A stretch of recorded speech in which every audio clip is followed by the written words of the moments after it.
Proclamation 4117, September 7th, 1947. Much suffering, much grace. Excessive suffering is an exceptional grace, even if you find this incomprehensible.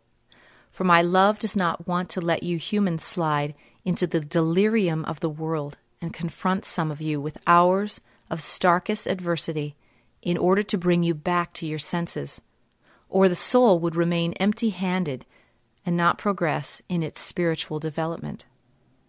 Suffering must always be considered as a means to render the human being helpless and make him aware of his weakness.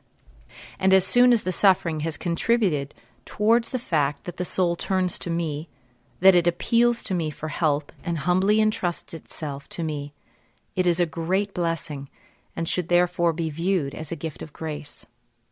For suffering leads to me, whereas the joys of the world, as well as all earthly pleasures, will achieve the opposite.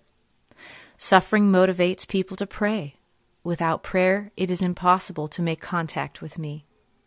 Without prayer, you cannot be given the gift of grace, because prayer expresses the will and the longing for me, and thus enables me to meet the human being and, as fulfillment of his prayer, give to him what he needs. If, however, the human being is spared suffering, the body will continue to reject the spirit when it wants to communicate with the soul in order to give the person the right guidance and instruction. But it is absolutely essential for spiritual progress, for reaching a high degree of maturity, that the soul be instructed by the Spirit, and that the soul will thus unite with the Spirit.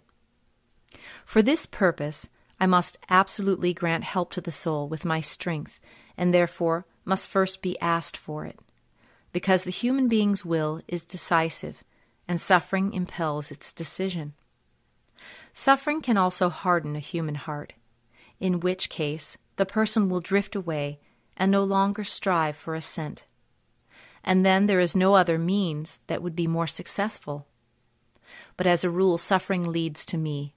Generally, a human being perfects himself through suffering, and then it has fulfilled its purpose.